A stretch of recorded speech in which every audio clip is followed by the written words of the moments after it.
Donc ça veut dire présence, il y a femme mariée, divorcée, ex-femme, na média, et ça a impact à ma casse, na vie ya mobile na eba kamana, surtout si c'est un serviteur qui est dans le ministère. Alors moi je trouve ça très mal voir encore un autre homme de Dieu revenir avec cette femme na plateau. Papa, ça c'est comme si vous voulez encore ressusciter ma blessure mobo pour n'avoir cloué de comme ça wana. Et na éthique pastorale, moi je crois que je ne sais pas si papa n'a pas baza bilo ba terre biso basa le lango. Si au bazar benana ba notion, je crois que c'était pas bien placé parce que nous ne verrons jamais. Tu sais, il y a eu quelque chose qui s'est passé, Alvin. Excusez nous autant bandeko na TV, mais ça la maman qui nous mona. Jibem Piana, le païen. La Bible nous dit, est-ce que la nature ne vous enseigne même pas? La nature ne vous enseigne même pas, Alvin. Le païen, Jibem Païen a Piana Kaboni na moi sinaïba, badi pas Didi Kinwani. Ba invité Ouera son na mariage. Aboya avec cachet s'il vous plaît. Bato auto traita ka ba païen, ba voyou, ba nyonso ba sataniste. Aboya juste pour question ya morale, na respect ya personnalité ya muninga na ye. Ba tchele caché. Tu sais c'était pourquoi? C'était pour humilier son ami. Moi son atali abi non. Je peux toko fingana, toko sala ba guerre, toko bomana na momana kutu guerre ya makasi, ba fanatique na mo ba bunda na banzela. Mais Ouera pouvait faire ça aussi pour prouver son ami. Mais Aboya Alvin. Mais c'est ce qui n'est pas dans notre église. Dans l'église, lorsque Moussa Lanzamba a un défaut, il y a un autre pasteur qui s'élève pour clouer un autre. C'est ce qui se passe. Donc pour faire des nuits, il fallait pas. Bakutana na bango na ba resto bakutana na kuku neta lobi kaza mwana na ye parce que ba relation ba toto yebité. Lola lobi kaza mwana na ye. D'accord. Bakutana na ndenge na bango et puis c'est faux papa. Moi na bimika lelo ka pour peigner la bandine ba base na ba internet à Kabani. Mais tout ce temps là qui moi les alaïté, c'est faux. Ça c'est la méchanceté. Alors vidéo moi j'étais choqué de voir ça, de voir comment pourtant un homme de Dieu, son rôle c'est d'apporter la paix là où il y a le feu. Son rôle c'est d'apporter la paix. Ah, t'es Azane libre. Azane est sexy, mais la Bible dit na munoko na bino eko bima ba insanité te. Hein? Munoko na biso eza pona ko bénir, pona ko bimisa lobanzambe, mais ce qui sortait de la bouche de l'homme de Dieu, bon vraiment Nzambe na yeye moi yebié. Mais ce que moi j'ai vu m'a laissé un peu choqué, je dis non. Ça ne pouvait pas se passer comme ça.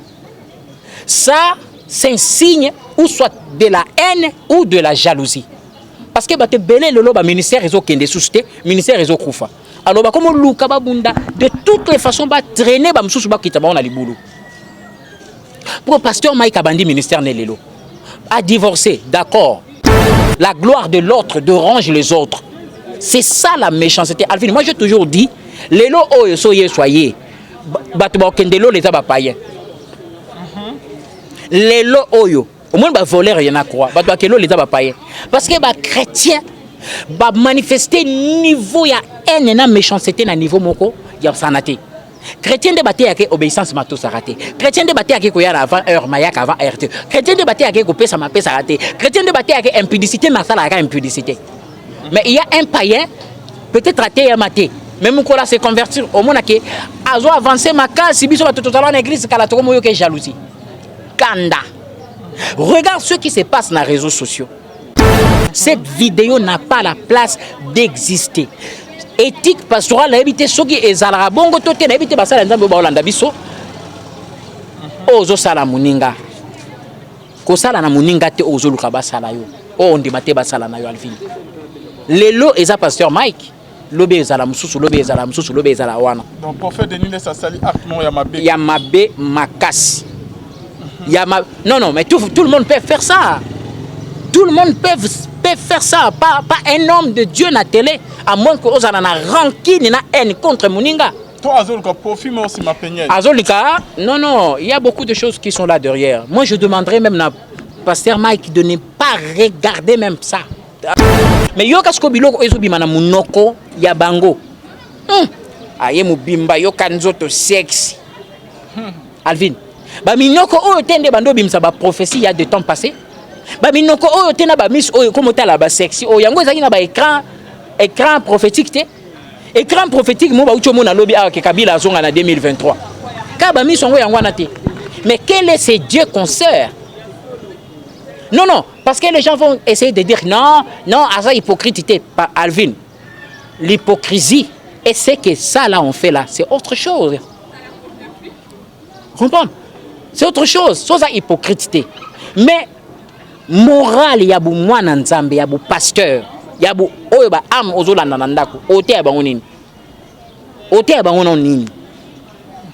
Leurs autres maîtres, moi, s'il y a ex, il y a un serviteur de Dieu, on mettrait aux enchères, Mama Yabana, même pour le respect de la personnalité de cet homme de Dieu.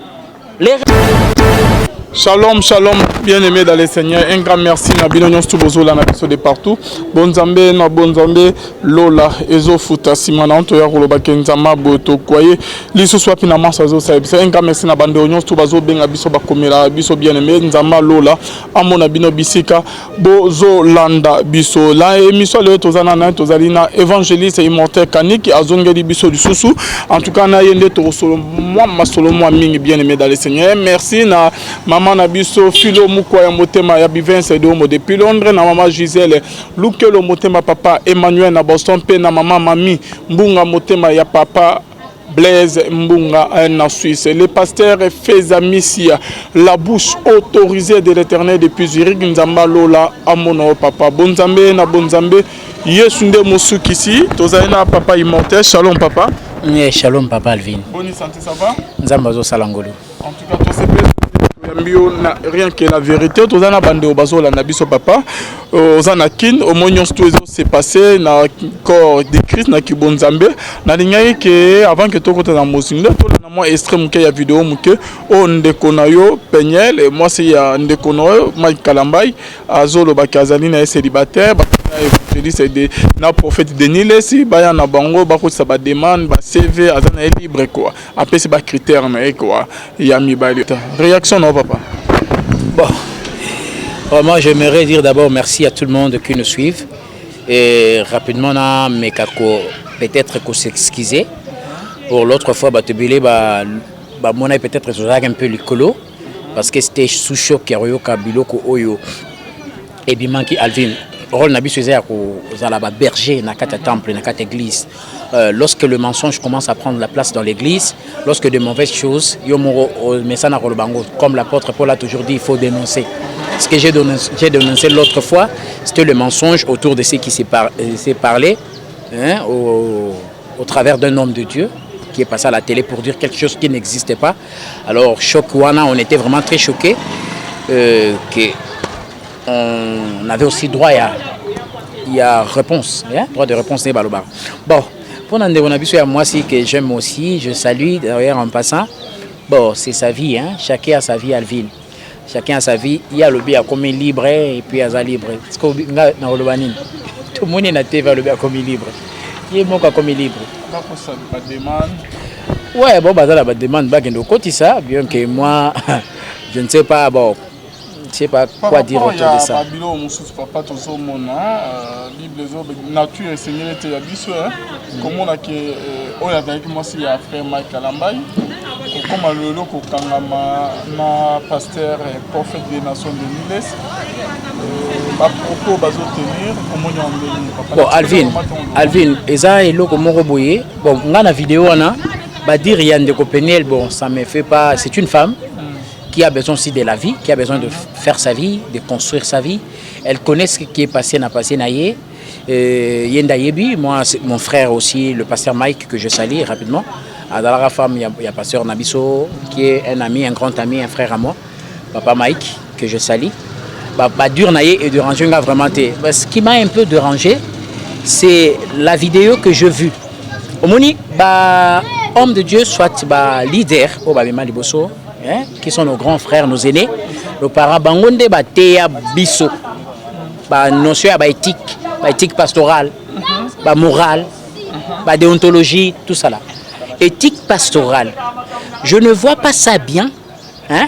Je ne vois pas ça na eya bien. Bien que nous avons biso penyel, ils ont mabete, ils ont mabete Alvin, mais na il y a une éthique pastorale, hein?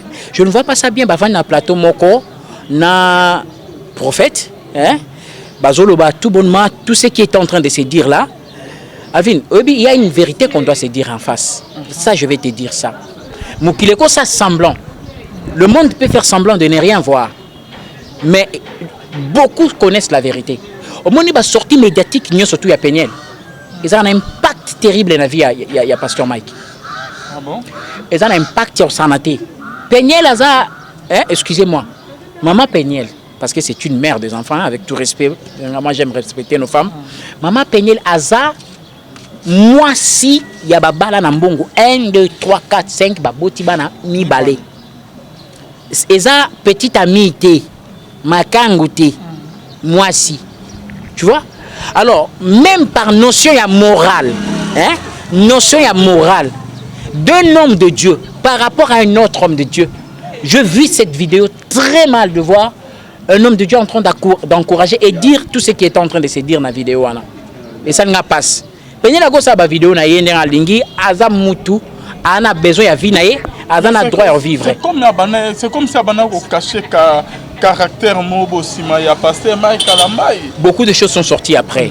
Parce que nous, la première Péniel qu'on a vue n'était pas celle-là qu'on voit aujourd'hui. Exactement. Ndelo na ebisio ba sorti nyonso ya Péniel na ba vidéo, même son émission té. Na ba vidéo et ça na ba impact sérieux. Tu sais, dans un ministère, dans un ministère, la première des choses un homme de Dieu doit réussir, c'est sa vie de la famille. Un homme de Dieu doit d'abord savoir gérer sa famille, sa femme et ses enfants. Très important, bien que Toyebi que diable attaque la famille, il y a Basal Nzambe. Mais la première réussite dans le ministère, il y a Moussa Nzambe, il y a d'abord gérance. Parce que c'est la première institution que Dieu a établie au APCIO.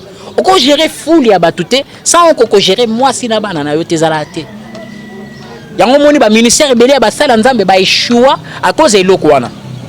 Omoni et belé ba cause la ba osa makelele, beaucoup de hommes de Dieu qui ont divorcé sont allés vivre dans selon le ministère au monde qui est dans shit, il y a un bien échec, il y a parce qu'ils n'ont pas su gérer leur vie de foyer, leur vie de maison. C'est très très important. Peu importe le motif ou la cause où est créé Babylone, mais là qu'on a apporté un shit dans le ministère, tu vois. Alors, dans le moment où et là qu'on est qui avant, pasteur Mike va consacrer et puis tout ça là, à bandi ministère. Moi, je pouvais voir maman Péniel a continué vinaye, à ça la maman naye. Mais d'un côté, étant que moi, si ex, il y a Moutoumoko Bouye, c'est une star, bien que c'est un serviteur, Panzame Bastar Bazalate, sorti naye, ils ont créé un impact à Makassi. Parce qu'il y a des gens qui connaissent la parole, qui regardent, qui disent, tu vas dans l'église et tu vas dans tu es abissonini, tu as moi sinon ma ça là. Bien qu'à ex. Yo okoka ko convertir moi si na yo te biso ndo ya convertir biso. Quelque part ça crée l'incrédulité na mitema ya bandimio bazolanda yo. Omoni? Donc chaque fois moi si na zo bimaka ba yango moni basala nzambe bele omona a divorcer un mois avant d'imoigner eza ba obasi bakenda ba limwa boye ba lobare lorote. Mais ba sorti na ba médias na ba réseaux sociaux ça papa toko ko sana na biso na ba vidéo toko ko sana et na ba impact au sanate. Chaque fois, à tel que au batama et bandozong sont la surface. Parce que sur tali ba émission nyonso ya Péniel à cause de la lo ba makambu na ye nyonso na ba commentaire ba tchaka kaka kombo ya pasteur. Ou bien moi journaliste ça retourne à combat pasteur. Ça veut dire ça va commencer à réveiller tout chaque fois cette douleur ou bien cette blessure et bandozong à la surface et puis c'est ba tuba nini ba incrédulité ba kanda. Donc ça veut dire présence ya femme mariée, divorcée, ex-femme na média et ça na impact ya makasi na vie ya mobile na yeba kamana surtout si c'est un serviteur qui est dans le ministère. Alors moi je trouve ça très mal voir encore un autre homme de Dieu revenir avec cette femme na plateau. Papa, ça c'est comme si vous voulez encore ressusciter ma blessure mobo pour na bo clouer ndé comme ça wana. Et na éthique pastorale. Moi je crois que je ne sais pas si papa na biso na baza bilo ba terre biso ba sala lango. Si au bazar bena ba notion je crois que c'était pas bien placé parce que nous ne verrons jamais. Tu sais il y a eu quelque chose qui s'est passé Alvin. Excusez nazo tanga bandeko na TV mais ça la mamu qui nous mona. Jibem Piana, le païen. La Bible nous dit est-ce que la nature ne vous enseigne même pas la nature ne vous enseigne même pas Alvin. Le païen Jibem Piana a Piana kaboni na moi sinaïba bali pas Didi Kinwani. Bah inviter Wera son na mariage. Aboya avec cachet s'il vous plaît.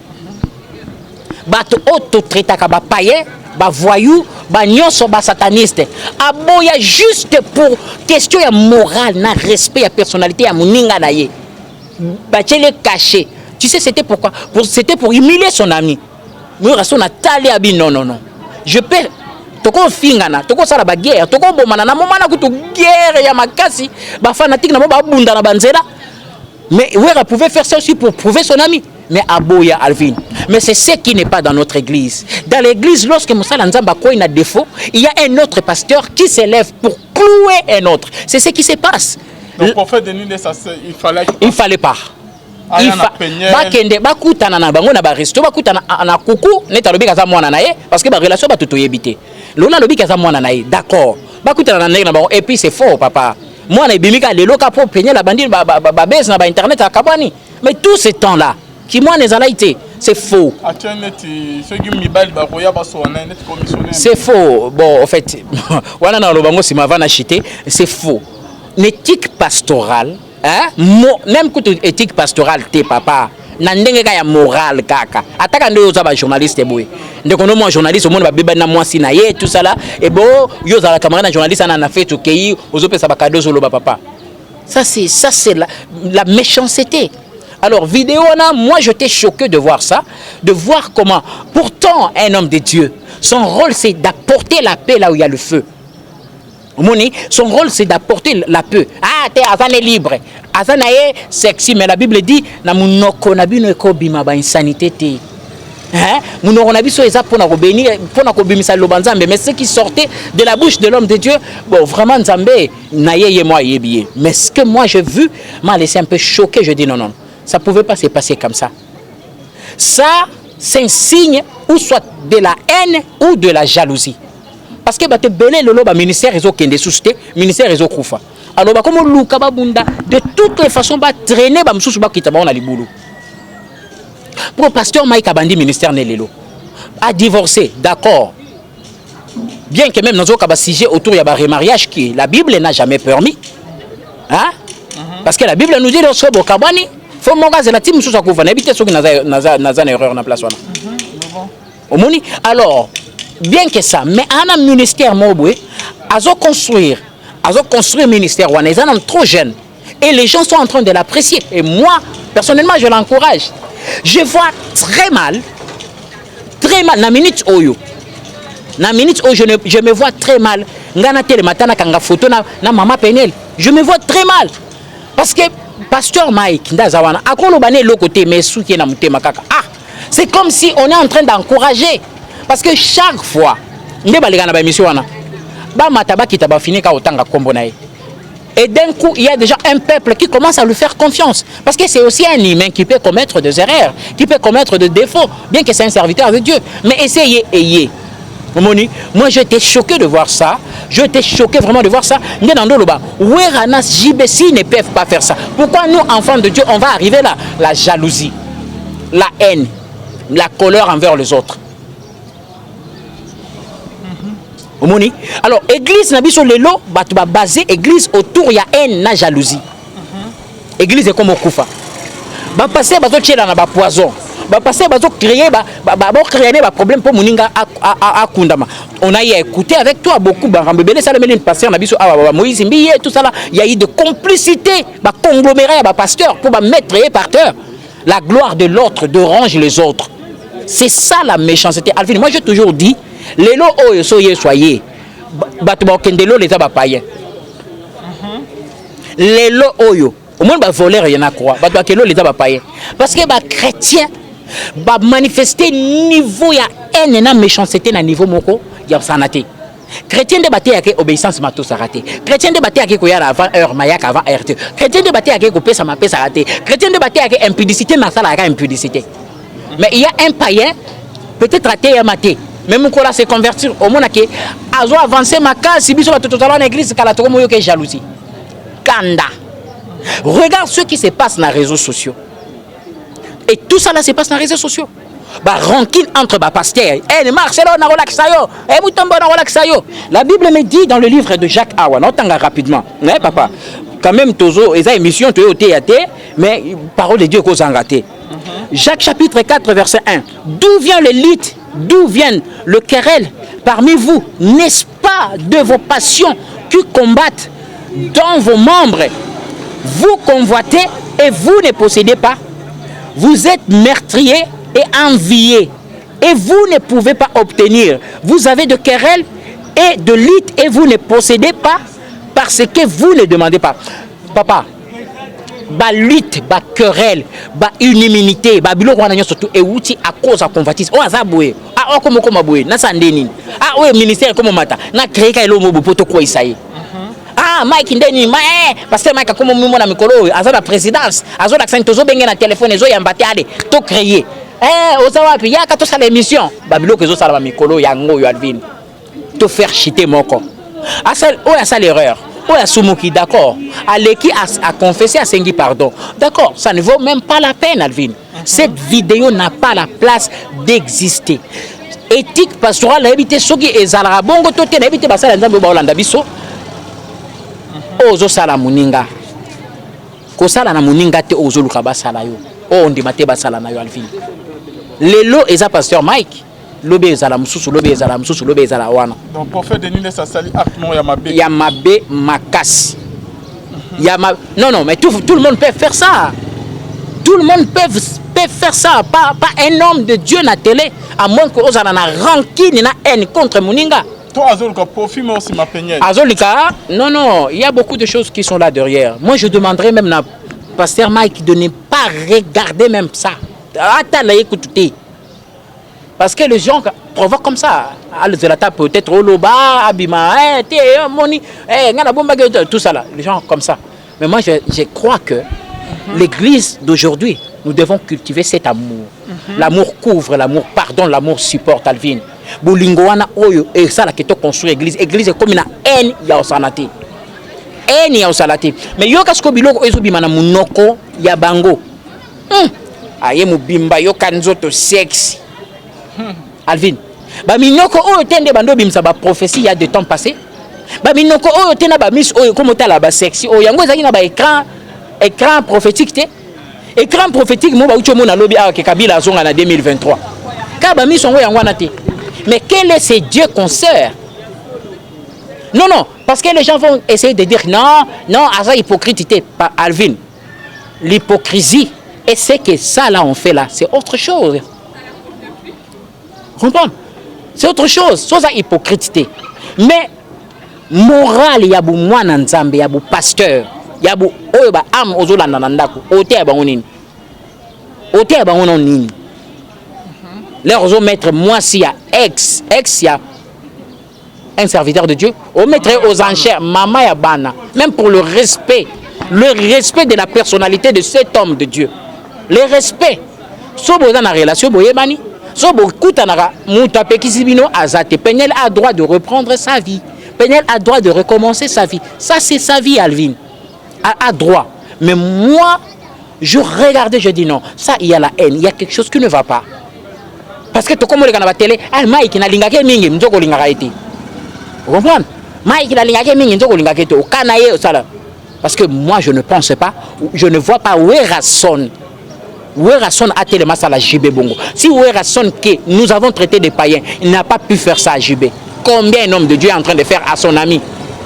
Alvin, je vais te dire un truc. Au moment où Ramozo ne pas païen, je répète ça. Lola o ba païen ba kota ba chrétien ba otikala. Ba païen ba kota le ba chrétien ba. Est-ce qu'on y dit anenini? Regarde ce qui se passe dans les chrétiens. La haine parmi les chrétiens. Et dans la église, dans le monde, on ne trouve même pas. Même frère Patrice, je n'étais pas sûr moi comprenant. Je cherchais le monde, je l'ai trouvé dans l'église. Je cherche l'église, je l'ai trouvé dans le monde. Les lots, tu peux te sentir mieux à l'aise dehors que dans l'église, Alvin. On se sent en sécurité à l'extérieur de l'église que dans l'église. L'église, on va battre le poison.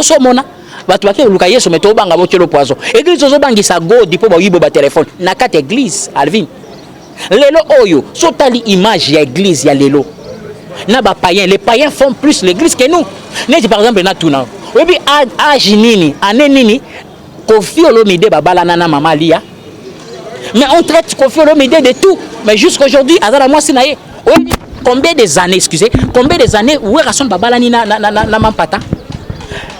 Mais combien des années de profanes continuent à garder leurs femmes? Ce n'est que nos femmes, biso ba chrétiens, ba serviteurs, des femmes, ba vanda ba mabalate, des ba divorcés. Liste ba divorcés à plus élevée dans la église. L'église est détruite, pourrie par ces têtes-là. Non, bandaro frappé en gros. Et puis je dirais ça, c'est l'heure est arrivée.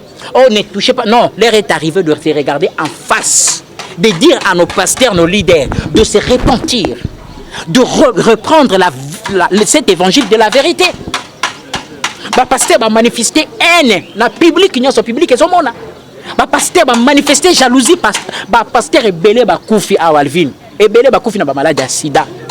Ebele ba kufi na ba poison o ba ninga na ba bomi na bango ba sida o ba zui na ba sœur église sœur moi qui meli na église ayo ka lobi ko pasteur abimi na pasteur a zui sida parce que impudicité protection nzambe zate. Yepé à son tour abando bima na ba sœur mususu abomé église. Tu sais combien de personnes sont contaminées à l'église? L'église. Alors voilà là où on en est. Maintenant la guerre, et l'on voit dans la coulisse, est comme en plein air dans les médias. Guerre est comme en plein air dans les médias où on se tire à bout portant.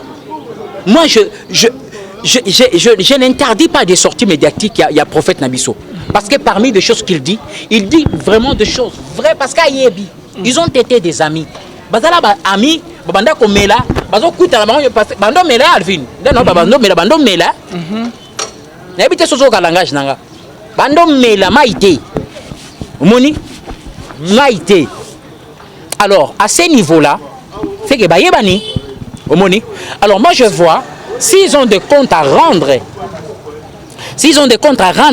ba bengana ba se rendre en gros na ba coulisse ou be ba nini ou be ba ke na ba justice ou be ba nini ba sala o nyoso ba moni ba sala, tu vois.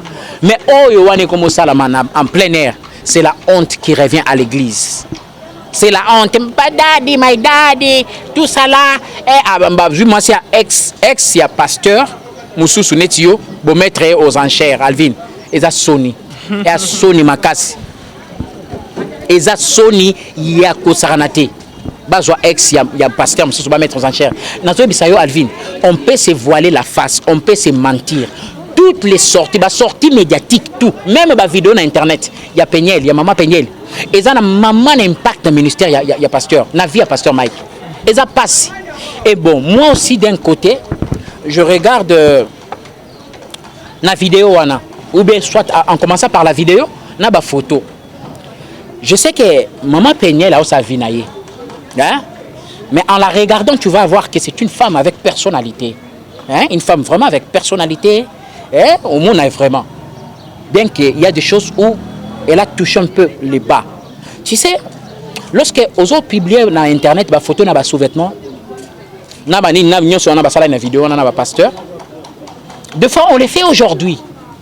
Alvin, il y a des choses qu'on fait aujourd'hui. Le passé a toujours influencé le présent. Tu vivras belé au tout ça n'a passé l'élo Alvin.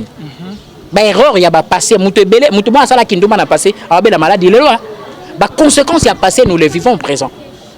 Il y a des choses qu'elle est en train de faire aujourd'hui poussées par des gens. Nit Nayoki, si c'était moi, le pasteur, le prophète, je dirais à maman Peniel non. Au cours c'est exhibé bon internet c'était. Peut-être elle verra ça que c'est mal. Au comité kabo mutagala internet c'était. Mais tu vois un prophète qui dit ah ça lénine, ah ça sexy. Nous autres naïe mon côté. Tout ça là. C'est triste d'écouter ça. Même si tu le lubanzambe pembe ne Alvin. Maman wana, mwana mwasi wana, Peniel, ana bana bakokola un jour. Ba ocha photo ya maman bango mutakala na internet Alvin. Auzala ana bakoko. Ces enfants auront honte de voir leur maman en bikini, les bakola. Peut-être bana ba mikena ba mon impact et lokwana Alvin. Ba mon impact ko kangango akosa la je suis américaine, moi ça n'est pas c'est pas non, yo américaine ti. A congolais bantou Alvin. Bantou, to ko sanate poto botami di banda fo yeba nos origines. Là ils ont publié dans la sous-vêtement, c'est sa vie, elle fait la pub. D'accord, c'est pas mal, moi je ne refuse pas. Mais sauf que avec le temps bana ba kola. Ba comme moi comme maman exposés dans internet. Les enfants seront couverts de honte de voir leur maman exposée nue, à moitié nue, dans internet. Qui était encouragée par soi-disant des hommes de Dieu, des prophètes, qui disaient ils ont sexy. Non. Alors ça la business naïe, alors ça la affaire naïe, qui est tout à fait normal, qui a sa vie. Deux fois dans la vie, il faut savoir tourner la page. Correct. Je ne condamne rien dans Maman Péniel. Je ne condamne, mais je condamne la vidéo. D'abord, il y a mais je reviens à côté naïe. Maman Péniel. Tu sais deux choses quand tu as contre Mobali. Nous avons contre Mobali. Alvin. On sala mabe contre Mobali. On na ba média ozo finga Mobali. On na média ozo sa biloko. On quand tu choqué Mobali. Mobali ko soye lelo hein. Mais demain tes enfants vont te regarder en face, maman. On sala papa bisobo et poanine. Parce que ministère, carrière oyo pasteur Mike azo mené. Hein? Le bénéficiaire à part peuple Nzameza, bananaïf en font partie. Musique n'est pas beaucoup la banane. Tout ce qui peut détruire sa carrière ou tout ce qui peut détruire sa vie et influencer même la bana oye peine la bota. Même les bana oye va payer prix Alvin. Alors moi je demanderais à Maman Péniel d'essayer un peu de réfléchir autour de ce qui se passe aujourd'hui. Des fois ce qui se passe aujourd'hui nous fait mal, très mal. Des fois on perd contrôle, sous émotion on réagit. On réagit au leki na TV, au saliboye, na libre, na zaboye, au publier ba vidéo na ba sous-vêtements, ba photo na ba sous-vêtements. Ce qui n'est pas mauvais parce que ta vie, personne ne contrôle ta vie. Mais les conséquences qui viennent après, les enfants grandissent. 10 ans plus tard, Zion ou Benin l'autre, ba koli, ba ndo vanda siko na ba petite amie na bango, ba vanda. Petite amie na ba kamana ba ba bimisa ba photo ya mama, yo avine, n'habite sozo comprendre. Dès que tu vends ba âge oyo, au moni ba bimisa photo ya mama ou ya ngai na sous-vêtements. Tu vois ce que ça va faire? Naba âge Monica babimse le photo à maman Bino na sous-vêtements. Tu vois? Deux fois lorsqu'on fait des choses maintenant, on ne réfléchit pas à ça pousser. Mais moi je croyais, à côté d'un homme de Dieu, peut-être un homme de Dieu pouvait la faire réfléchir de cette façon. Mais na moni baké nango bongo ba mettre aux enchères, mon toto olinga benga tuna dadi nanga yes. Mon toto tuna dadi yes. Et bon asanini, eza vina yaza sexy. Ah tikal na sous-vêtements me pende neza bien. Mais moi, je vais apporter un conseil à Maman Péniel. Maman Péniel, tu as connu des choses terribles. Tu as connu tout ce que tu peux connaître. Ton histoire avec le pasteur, ton histoire, ta vie, ne concerne personne sur les réseaux sociaux. Ni nous tous, ni le pasteur, ni ce que tu as connu, ta douleur que tu as endurée, ta joie, tes larmes et ta limoutouté.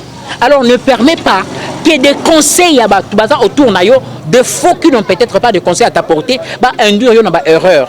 Il y a des choses qu'on fait aujourd'hui. Aujourd'hui, on ne voit pas les conséquences, mais demain, ça pèse. Même les conséquences de tout ce que fait les hommes de Dieu, on ne sait pas les médias. Ça, c'est papa. Lobby. Église des autres qui coulent là-bas, tu vois, ranking au pasteur va créer sur Internet et peser lobby à Saranaté Alvin. Il y a Saranaté. On peut se tromper aujourd'hui, mais pas demain. Ce qu'on fait dans le passé, ou dans ce que nous avons fait dans le passé, on les paye aujourd'hui. Ce que nous faisons aujourd'hui, on va les payer demain. Maman Péniel a mégagota les lokwana. C'est pas important, elle est déjà trop belle. Elle est déjà tout avec toute sa personnalité. Bambongo na endenga lobby wana.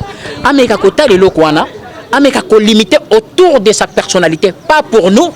Pas pour pasteur Mike, pas pour tous ceux-là qui se disent, mais pour ces enfants qui regarderont demain, avec leurs amis, bakola déjà na ba âge na biso ba mona maman ba ba bimse mutakala na ba internet na ba photo, na ba bikini, ba vandi boy. Non, ces enfants sont congolais, ne sont pas américains.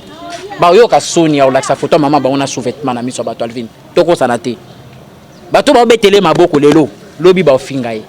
Ba ko mobimsa ba ofinga bana ne ba loba, bino boloba nini? Lobi ba hôtel ma ba ofinga bana Péniel baba bino boloba nini mama bino ndumba munena atikala na ba kaleso na ba internet kaka ba to ba betele maboko lelo nde ba ofinga lobi bana. Vous comprenez Alvin? Deux fois on doit réfléchir. Ba to ba betele maboko lelo mu penya attaquer. Peut-être ba quand ça va atteindre pasteur Mike. Pasteur Mike avandine ba atteindre yete. Lui il est capable de recevoir le coup mais 10 ans plus tard avec les enfants. Bana sko ba koli moi na liboso comme na 20 ans. Na moi petite amie na ina ba camarade ne ba vandisco camarade moi bimisi na téléphone photo maman bino na ba sous-vêtements. Tu sens ce que ça fait. Et ils vont demander à maman, maman, est-ce que pour on nourrir biso, il fallait seulement que tu restes comme ça? Maman, pour beaucoup la biso, il fallait seulement que tu nous amènes. Et puis, il y aura des gens qui vont s'élever. Bato ba bimsaka ba spéculation. Lelo bazalo bipe ba ozalaka. Kaka ba photo wana. Nde ba bibisa ngona ba histoire mususu qui n'est pas vrai. Et bima susu te ka bando te ka ba sous-vêtements. Et bima ba yebsi ba na te mama bina zaki na boulevard atambolaka.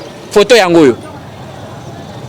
Elle essaie un peu de penser sur demain, de choses qui nous font mal aujourd'hui, que cela ne nous pousse pas à commettre des erreurs qui vont nous faire payer demain. Très important dans la vie. Alandate conseil ya banini, si l'homme a essayé, c'est normal parce que so ma fouti ki za moi passe pour le loba malongé bima ya nzambe. Mais ameka ko réfléchir un peu et ameka un peu autour ya comportement na, ameka ko ça la business naé 200 mains et puis calmement et c'est passé bien. Je conseille à tous les hommes de Dieu aussi, même à l'homme de Dieu qui a fait ça. Naïtique pastorale ou bien morale. Ça ne se fait pas, papa. Ça ne se fait pas. Moi, c'est un déconayo. Attention aux anciens boxeurs ou bien ex-prophètes ou bien nin. Mais mon bandi ministère ça sika. Faire ça. Beaucoup est battu choc au ndeko azaki kotaza ayoki. JB Ouera n'a jamais accepté faire ça à JB. La Bible nous dit la nature ne vous enseigne pas. Si le monde ne peut pas faire ça, pourquoi nous, enfants de Dieu, on doit se faire ça? C'est un peu ça que j'avais à dire. Papa Immortel Kanik, est-ce que Peniel Bamaramazo Sala, est-ce qu'il y a vraiment exemple à suivre? Toi, moi, c'est Sengeli vraiment qui est Sengeli Koubal. Bon, tu sais, Alvin Naïb sauf vérité. On a la hypocrite, na flatara tout. On a un problème na maman Peniel té. On a un problème na papa Mike té. Papa Mike a roulé mbisanga na elo na lobasiko yo. On a un problème té. Tu sais, il y a des choses qu'on fait dans la vie, tout le monde a des conséquences dans le côté. Bien que tout ça sous choc, bien que tout ça sous douleur. Au moins, il y a une réaction à Kanda Nyon sur la Peniel. Il y a Kanda où est poussé à la Nyon sur Internet. Un homme qui se respecte, un homme avec responsabilité, avec la tête. Je parle d'un homme. Alors, Balaka Peniel, jamais. Ah bon? Papa, un homme qui se respecte à Kobala Peniel, jamais. Comment ça? C'est trop fort. Hein, un homme qui se respecte à Obala Peniel, jamais. Et pourquoi? Parce que Batubate Yaye va conduire une erreur. Batubate Yaye va nous pousser à attaquer l'Internet, va conduire une erreur. Quel est cet homme responsable qui va accepter, moi, s'il n'est à exposer vie sur Internet, dans les réseaux sociaux? Quel est cet homme responsable qui va accepter de traverser les humiliations dans Internet? On ne traite pas les histoires de famille dans Internet. Alors, les erreurs faites dans Internet, ça laisse un homme responsable à réfléchir avant de faire un pas. Donc, parlons aussi, je vous comprends bien, au lobby que Peniel, encore Koutana Mobile à série, à moins qu'à changer, à se convertir. Donc, attends, à se convertir par rapport à la réaction sur Internet. Il paraît que Nayoka c'est une bonne fille, une bonne personne. Nayoka. Il y a de réactions. Non, il y a de réactions. Il y a de réactions qui sortent sous la colère. Nakanda. La réaction c'est ça. Mais ça erreur. Tout ce que Peniel a fait sur Internet, peu importe la douleur, peu importe le cause, peu importe le choc, et ça erreur. Parce qu'elle a pensé, elle a pensé au présent, elle a pensé à la douleur qui était là. Elle a pensé à choc, mais elle n'a pas pensé à demain alors. Bon, au Kabouani, na sali divorce, ok d'accord, tu es libre, tu peux faire. Au sali, ta page d'internet, tu publies, papa, au Kabouani, c'est officiel, le divorce est consommé, moi, lobby, c'est officiel. Tu n'auras plus besoin de te remarier. Tu auras bien sûr besoin de là. Un homme qui réfléchit abandonne ce que la vidéo na yo otala armituna est-ce que na marambo salama awa mutu mabe zaka pasteur Mike parce que mukili papa mukile ko za les oloba batamitu baza bavanda ba réfléchir batamitu bavandi ba réfléchir otala omoni moi ça zolela ça oui. Il y a eu tout ce qu'il y a eu au bisoto yébité. Parce que nous tous là, nous parlons sur Internet. Nous ne connaissons pas la vraie vérité. Ensuite, il y a attitude il y a Peniel ba réaction ba Papa, c'est comme si moi qui le comme pesa mai kalamai raison et ça erreur parce que elle s'est contentée de la douleur du présent, elle s'est contentée de la colère du présent. Donc il y a ça pour ça mai kalamai et l'air abanda au sala les gens acclamaient sur internet Mupenya Panzaye, mais les gens ne savaient pas qu'après Mupenya alors Luka a besoin à reprendre vie. Tu comprends? Laisse-moi Mupenya, bando acclamer Mupenya Panzaye, Mike boxer, Mike tout ça là, Mike Aza Mubali papa. Mubali, j'aime toujours dire ça, la vie amoureuse d'une femme est trop courte que celui d'un homme. Un homme à 50 ans peut paraître jeune, mais moi cité Alvin, moi ça a la courte durée, Yarobala, surtout soit boti, attention.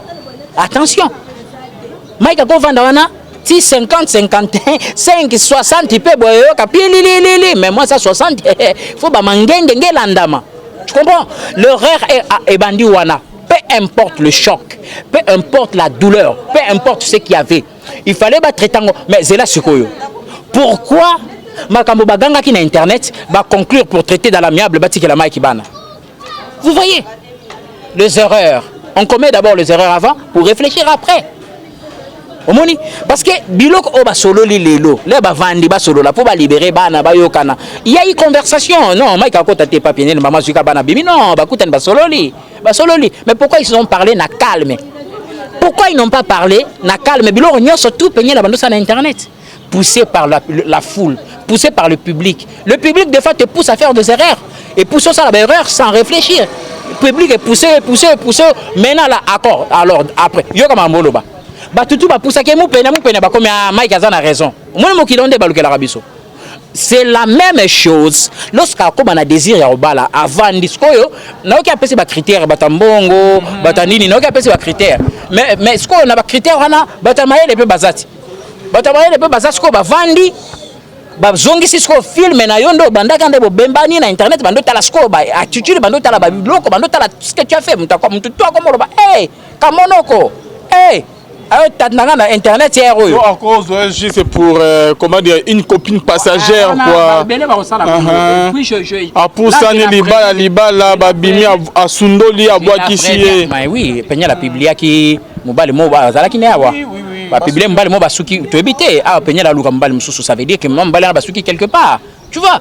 Comment vous avez relation exactement, c'est là que je vais aussi en profiter pour la donner conseil à la prudence dans la relation parce que bah te belé bazoya na OK mutambongo ni mutambongo be aruvanda ya fanda kabo atalika oko pa Alvin okoko loba nyonso koloba sirmate mobile na tozalaki na ye asalanga mabe mobile na tozalaki na ye asalanga boye mais mutozo lobela za pe mututi azana mutozo réfléchir avant d'otala yenda sala mabe yote yenda sa mabe yote mais papa elo mo lobin si ceux qui na comprendre yo bien o lobi que Peniel a kito gaza bien mature à cause on a mibali o yazoluka à cause on a mibali mais akuta na mobali o un homme raisonnable avani na abali eza passe Alvin eza passe et comme il ka mangolo nzambe parce que ngolo nzambe esalamaka mingi surtout so zaina raison. On a la peine en raison de conscience, on se repentir pour changer. Donc, Peniel Lazana Anamambe Bele fasse changer. Ça n'a pas caractère né à Kati. D'abord, ses attitudes sur Internet, c'est sorti. Il n'y a aucun homme qui va accepter sa femme exposée sur Internet pour dire tout ce qu'elle dit. Bien qu'elle a fingane mutute, bien qu'elle a mabé à mutute, mais l'horreur est partie de traiter ces histoires de famille sur Internet et permettre n'importe qui mettre la parole. Et bien, si n'est par exemple, et là on a bandé l'ango sous Alvin. Oui, mais là on peine la bimisi mamba Mike na Internet. Là la bimisi mamba Mike na Internet. Batu ba fingi Mike. Ba fingi Mike, ba pesi pasteur Mike. Excusez, c'est le pasteur Mike, mais na benga Mike pour tout de suite mettre na MK, mais c'est le pasteur Mike bien sûr. Batu ba fingi pasteur Mike na Internet. Ba fingi ba njiro na tika na Internet. Bana ba kola bando tanga ko finga nyonso tout papa banga fingama. Bando tala. Les enfants ne vont pas chercher à savoir ce qui s'est passé pour vous dans le passé entre vous. Les enfants vont regarder maintenant, mais pourquoi nous on paye les prix de ce que vous avez fait dans le passé? Tu vois? Babilo que belé mon basali ezala ba influence makasi urbana. Papa Eza Passi Moubali, je parle d'un homme, un vrai homme, un homme mature, responsable, surtout bagou et puis ça fait bagou na yenda lobby. Alinga mutambongo, mutanini. Eh papa, mutango pe mbongo ya mayele pas otalat. Nda zawana. Moi, l'évangéliste est immortel.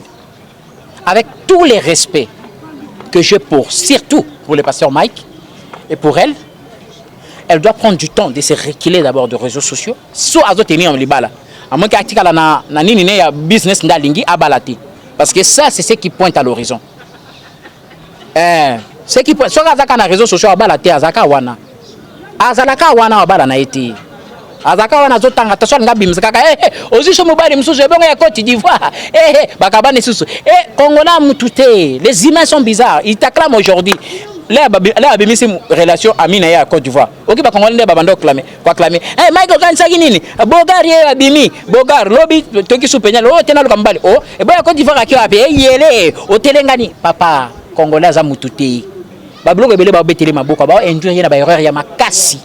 Elle doit d'abord, si c'est une femme responsable, une femme crédible, une femme qui réfléchit à l'ongwe dans les réseaux sociaux, à l'ongwe nano. En fait, réseaux sociaux côté à l'ongwe plus pour la business, mais à l'ongwe dans ma vie, ma relation amoureuse na yé, ma intimité na yé, ma vie privée, ma vie à babana, ma vie à l'ongwe dans les réseaux sociaux. À l'oukina comment soigner l'image là qui a été biaisée sur Internet. Après 6 mois, 1 année, 2 ans, 3 ans, encore revenir. Bako ça l'entendait, ça l'a peine lié le rôle là-bas aux enchères. Ouais, lingi na ya gozoa. Ouais, lingi na amon teke men là ça les boba teke muke. Quand même après tout, azala moi si un grand homme hein. Bako teke boy PTT. Ouais, ça na ba critère ya ozwa na ye. Ouais, ça na ba critère na ya ozwa na ye. Mon teke ba dévaloriser une personnalité comme Pasteur Mike, sa femme doit être respectée. Même si c'est son ex, elle mérite du respect. Même si c'est son ex, elle mérite du respect. Parce que le respect là qu'elle mérite, et revenir à Moubali, il est même dit à Moubali Naï, que nous tous nous respectons, nous avons la considération. Je demande à Maman Péniel et à l'homme de Dieu, le prophète, arrêter comme ça la bilo kouana. Parce que sorti wanana bilo basalana. Et ça n'est pas blessé comme Mouninga, blessé comme Passi, tout ça là. N'habitez pas Nine. Je ne sais pas pourquoi. Hein? Donc un homme responsable, elle passe. Alors, on est comme Moubali, la catégorie de Côte d'Ivoire, à moins qu'elle a changé, Nzamba Yokele Mawa, Nzamba Monape, qui n'a pas le Kazan a raison, a permission à reprendre vie. Sauf qu'il y a quelque chose, hein. Bible le barceau pour divorcer, il faut mon kakoufa. Merci beaucoup. L'homme de Dieu, merci l'évangéliste immortel Kaniki. C'est la fin de notre émission. Concerne le prophète Deniles. Aussi au petit Péniel, on a Deniles au réseau accompagné. Banzoko Balia n'a raté, papa. Et là, on a Oloba, Banzoko Balia n'a raté. Je m'aimerais, si on a une relation entre Bango, si on a une relation entre Bango, mais faire ce qu'ils ont fait l'autre fois dans la vidéo. Baby te passe au causer moninga na mpanzo kuna. Papa na c'est le mot vérité. Au moins moi si hein. Na biso moi je na uto perdre madame nanga. On a fait presque 13 ans. Papa moi si oyo bobota na ye. Ata so bokabwa so moni maboka mutu muso c'est soit kamabe yaya. Et soit mobali nyonso ata moi si nyonso qui se respecte. Moi si na mo na bena donc et soit ka. Les ba lo babongo na TVA ko soit kamata. Ata so bakabwa na bango soit ka papa. Et ça, là, quand besoin de madame, et ça n'a pas si. Alors je demande à l'homme de Dieu qu'il arrête un peu de faire ça. Bon, on a vu qu'il y a le bique et biso tout ça, tout péta. Hein? Tout péta, pétage. Tout pétage. Mais pétage, on peut tout à la tête. Dans l'église, pétage, Jésus. C'est la fin de notre émission. Votre numéro de contact 081 et plus 243 81 40 26 955. Donc je demande à l'église de Dieu, l'église du Seigneur, tout comme il attend où il faut restaurer vérité n'est si kanango. Banti valeur nyon son akat église. Essayons un peu de se réveiller, mettre ça de côté. Tout ce qui n'honore pas notre Dieu. Oh les autres comme il a sonné même pas à Romeka Koloba devant Bapayan à cause de ce que nous on fait. Babylone, na coulisse comme Obima. D'accord, beaucoup de gens clament, non, Nzambazo dévoilé. Merci, lorsque Nzambazo dévoilé. Mais la Bible dit, lorsque Jean vient, Alexis, voici l'agneau de Dieu. Lorsque vous dévoilez, l'agneau de Dieu, vous dévoilez sans montrer la solution après. C'est ça le problème. Vous dévoilez sans montrer où est la vérité, afin que le peuple ensemble se retrouve. Il faut, lorsque vous dénoncez le mal, montrer le chemin de la vérité. Ce n'est pas vos petits polémiques sur Internet, vos pensées, vos ventes, malheureusement qu'aujourd'hui, pasteur, serviteur ensemble, les vies des enfants de Dieu ne leur préoccupent pas. Et comme plus, view, on dirait qu'il attendez combien de personnes batalinga, combien de views, combien de likes. C'est toujours ça. Alors ça nous entraîne à faire des choses inattendu, inadmissible dans cette église. Vraiment, c'est choquant. Donc, j'étais choqué pour cette vidéo. Mais moi, je demande à l'homme de Dieu surtout et à Maman Péniel pour le respect. On s'en fout parce que ça ne nous regarde pas, c'est ta vie, tu es libre. Mais le respect des enfants qui vont prendre les éléments d'aujourd'hui, bondir ça demain pour demander maman, pourquoi tu avais fait ça? Parce que ça viendra un jour. Merci. Bonzambe, Lola, Ezofuta. Merci na John Kamande. Oya za ma caméra, tout le monde a nimbala sima bay. Awana. Ndazawana, moi, l'évangéliste est immortel. Avec tous les respects que j'ai surtout pour le pasteur Mike et pour elle doit prendre du temps de se reculer d'abord des réseaux sociaux. Soit à tenir en libala. À moins qu'il y ait un business ndalingi à balati. Parce que ça, c'est ce qui pointe à l'horizon. Ce qui pointe. Soit à les réseaux sociaux à balati, à Zaka wana. À Zalaka wana à balanaïti. À Zaka wana zotanga, t'as soit ngabim zaka. Aussi, je me bats, je vais à Côte d'Ivoire. Bakabane susu. Congolais moutouté. Les humains sont bizarres. Ils t'acclament aujourd'hui. Là, il y a une relation amie à Côte d'Ivoire. Ok, bah Congolais ne babando clamer, quoi clamer. Michael Kansagini, Bogar ye abimi, Bogar lobby, toki soupenyal, oh tena lokambali, oh et bah Côte d'Ivoire akio abe yele, o telengani, papa Congolais za mututi. Bablo ke bele ba betele maboka, ba enjoy na ba erreur ya makasi.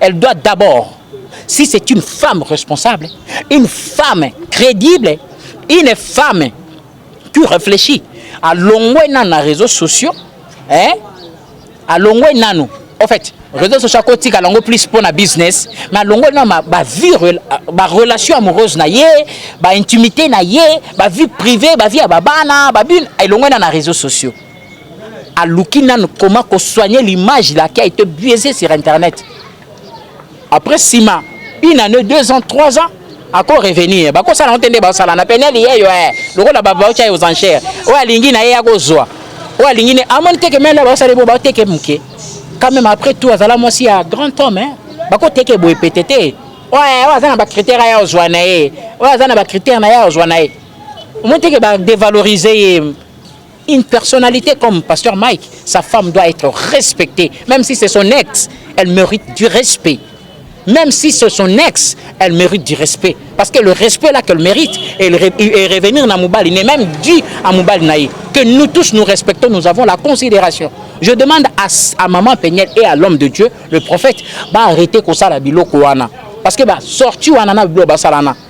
Et ça n'est pas blessé comme Mouninga, blessé comme Passi, tout ça là. N'habite point nini. Je ne sais pas pourquoi. Donc un homme responsable, elle passe. Alors, j'en ai qu'à Moubali, la catégorie de Côte d'Ivoire, à moins qu'elle a changé, Nzamba Yokele Mawa, Nzamba Monape, qui n'a pas le Kazan a raison, à permission à reprendre vie. Mais sauf qu'il y a quelque chose, Bible le barceau pour divorcer, il faut mon koufa. Merci beaucoup, l'homme de Dieu. Merci l'évangéliste immortel Kaniki. C'est la fin de notre émission. Conseil à prophète Deniles. Aussi au petit Péniel, on a donné les oiseaux accompagnés. Banzoko Balia n'a raté, papa. Et là, on a Oloba, Banzoko Balia n'a raté. Je m'aimerais, si on a une relation entre Bango, si on a une relation entre Bango, mais faire ce qu'ils ont fait l'autre fois dans la vidéo. Babite passe au causé Muninga na Mpanzo Kuna.